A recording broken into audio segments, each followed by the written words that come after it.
Assalamualaikum warahmatullahi wabarakatuh. Perkenalkan, saya Arini Fuadatus, mahasiswi PPG Prajabatan Gelombang 1 tahun 2023, Ilmu Pengetahuan Alam dari Universitas Negeri Malang. Jadi, kita akan mempelajari bersama-sama tentang tanah dan keberlangsungan kehidupan.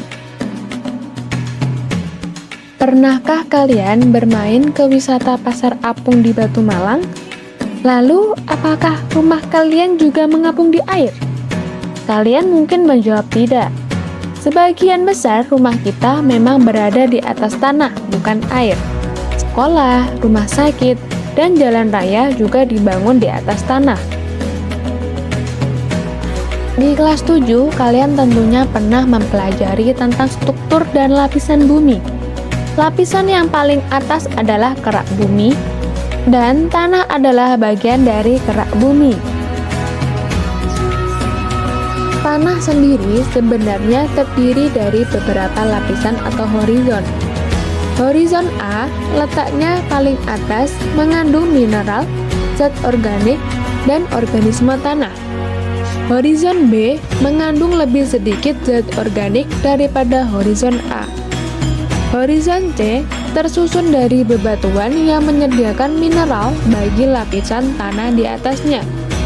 Di lapisan bawah adalah horizon D yang tersusun dari bebatuan yang padat dan sulit mengalami perubahan. Bagaimana tanah bisa terbentuk? Tanah berasal dari pelapukan batuan selama ribuan tahun. Pelapukan disebabkan oleh hujan, angin, iklim, panas matahari, atau organisme tanah. Secara umum, ada 3 jenis tekstur tanah, yaitu tanah berpasir, tanah liat, dan tanah lempung. Tanah berpasir ukuran partikelnya besar-besar, renggang dengan pori-pori besar, dan kurang bisa menahan air. Tanah liat ukuran partikelnya sangat kecil, padat dengan pori-pori kecil, dan mampu menahan air dengan baik. Tanah lempung adalah campuran antara tanah liat dan pasir dengan jumlah yang sama. Tanah tersusun dari beberapa komponen.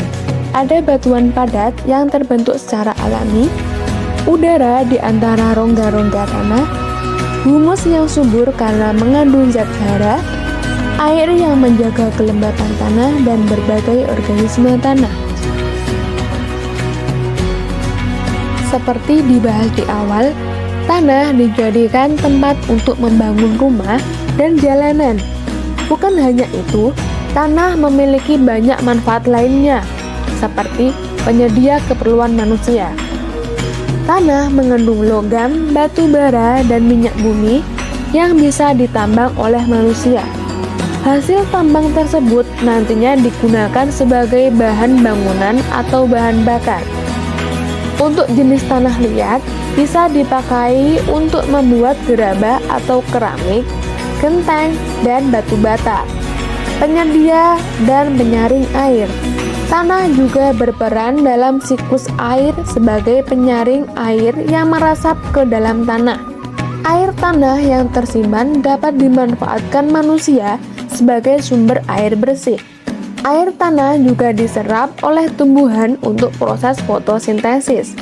Yang terakhir, tempat hidup hewan dan bakteri. Tanah juga tempat hidup bagi berbagai jenis hewan. Selain tinggal di atas tanah, beberapa hewan juga menggali tanah sebagai tempat berlindung, misalnya cacing dan tikus. Bukan hanya tumbuhan dan hewan, beberapa jenis bakteri juga hidup di dalam tanah. Keberadaan organisme tanah ternyata bermanfaat bagi tanah itu sendiri loh. Misalnya pengatur kegemburan dan struktur tanah. Cacing dapat membentuk pori-pori tanah sehingga aliran udara dalam tanah lancar. Sedangkan akar tumbuhan mampu memperkuat tekstur tanah agar tidak mudah longsor atau erosi. Cacing, bakteri, dan jamur berperan sebagai dekomposer atau pengurai sisa-sisa makhluk hidup seperti daun, ranting, atau jasad hewan yang sudah mati. Hasil penguraian ini akan menghasilkan zat-zat organik yang dapat menyuburkan tanah.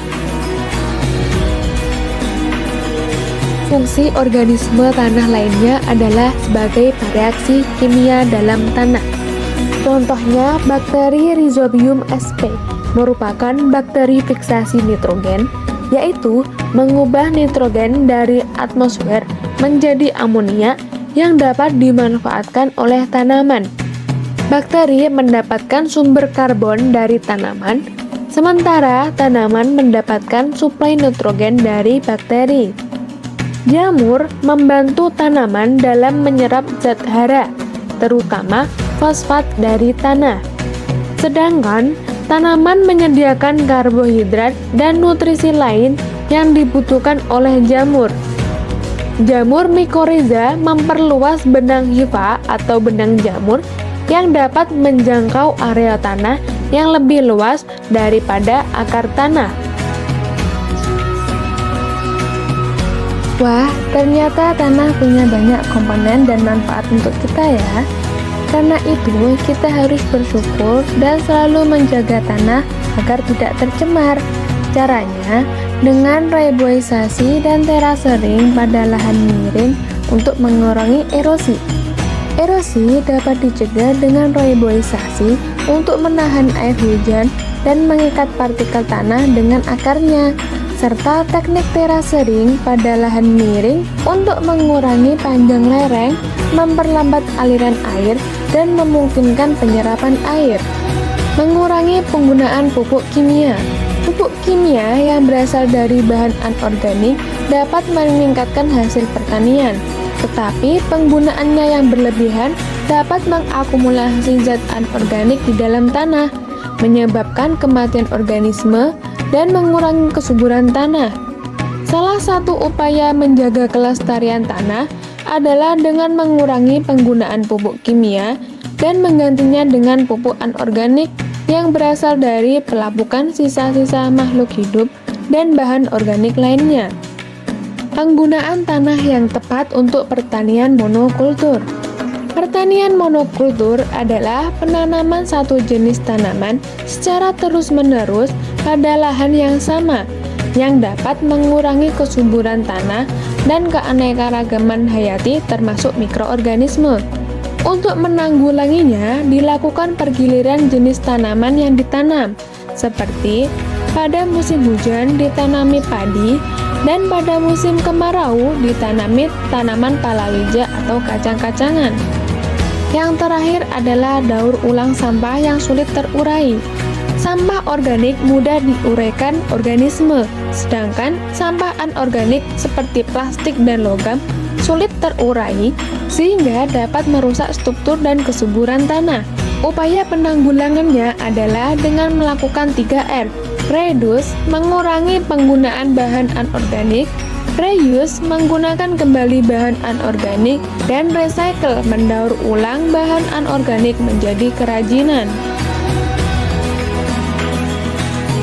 Kesimpulan pembelajaran kita hari ini yaitu tanah terdiri dari beberapa lapisan dengan komposisi mineral, zat organik, air, dan udara. Tanah bermanfaat bagi kehidupan sebagai tempat tinggal makhluk hidup, sumber air, dan sumber daya alam. Mikroorganisme seperti cacing, bakteri, dan jamur berperan penting dalam menjaga kesuburan tanah. Untuk melestarikan tanah, diperlukan upaya pencegahan erosi, pengurangan pupuk kimia, pengelolaan lahan pertanian dengan baik, serta daur ulang sampah anorganik. Hal ini merupakan wujud berakhlak pada alam sesuai dengan profil pelajar Pancasila. Sekian pembelajaran kita hari ini. Terima kasih dan sampai jumpa kembali.